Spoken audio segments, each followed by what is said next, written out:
Assalamualaikum, cabai apa yang rasanya ada manis-manisnya gitu kayak kamu? Ya, ini adalah cabai Jawa atau Piper retrofractum. Saya punya tanaman ini dulu diberi oleh sahabat saya.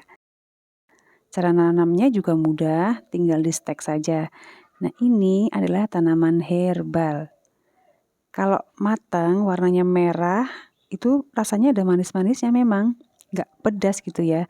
Nah, biasanya pedasnya itu ketika masih berwarna orange, kemudian dijemur dan dibuat minuman herbal atau dibuat campuran makanan. Nah, zaman dulu orang membuat cabai itu menggunakan cabai ini loh sebelum diperkenalkan oleh para pedagang dari Spanyol. Jadi sebelum ada cabai-cabai yang sudah kita kenal sekarang ini, dulu memasaknya menggunakan cabai ini. Tadinya hanya sedikit, sekarang menjadi banyak. Cara nanamnya mudah, ini di dinding-dinding tembok yang berlumut dan lembab ya, jadi sangat subur.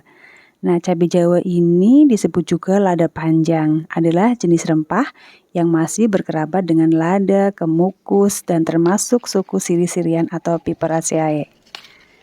Nah, buah cabai jamu ini memiliki khasiat sebagai obat sakit perut, obat masuk angin, beri-beri, rematik, tekanan darah tinggi, darah rendah, kolera, kolesterol, influenza, sakit kepala, lemah syahwat, bronkitis, dan sesak napas. Karena itu, cabai ini banyak dibutuhkan sebagai bahan pembuatan jamu tradisional atau yang berbentuk pil kapsul modern dengan campuran di minuman, dan rasa pedasnya ini berasal dari senyawa piperin.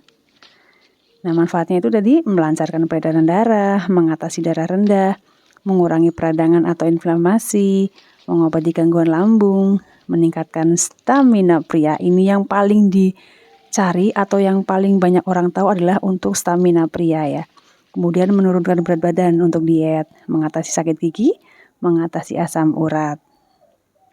Nah, tapi ini juga punya efek samping yang dapat terjadi, yaitu gangguan lambung karena rasa pedasnya ini. Jadi harus diperhatikan untuk jamu herbal itu juga memang ada efek sampingnya. Jadi pastikan dosisnya atau konsultasikan dengan dokter yang menangani Anda ketika Anda punya penyakit yang lain. Yang diperkirakan cabai Jawa ini telah digunakan sebagai bahan pembuatan sambal di wilayah Indonesia sampai pada abad 10. Setelah abad 16 baru terkenal adanya cabai yang biasa kita kenal sekarang. Nah, untuk saya, cara mengkonsumsinya saya fermentasi dengan madu murni ya. Jadi setelah dijemur kering, pastikan kering agar tidak berjamur, itu saya tambahkan madu, kapulaga. Saya fermentasi di suhu ruang selama 3 hari.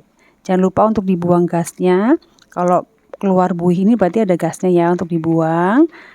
Nah, kemudian tutup kembali ketika sudah 3 hari atau mungkin belum sempat diambil, disaring, bisa ditaruh di kulkas. Nah, setelah sudah larut, tercampur, ini tinggal disaring. Ini cabainya kering ya, jadi ini kering tidak berjamur. Kemudian dikonsumsi, bisa diminum langsung madunya atau dicampur dengan minuman hangat.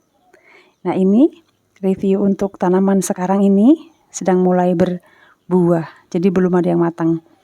Kalau sebelah ini tertutup oleh tanaman lain. Nanti ditunggu ketika ada yang matang lagi akan saya review gimana rasanya. Bener gak sih manis? Iya, kalau udah matang itu manis ya. Nah, ini malah ada tanaman Wijaya Kusuma yang bermekaran. Saya jadi penasaran, katanya ini bisa digoreng, enak loh. Ayo kita coba nanti membuat gorengan dari bunga Wijaya Kusuma.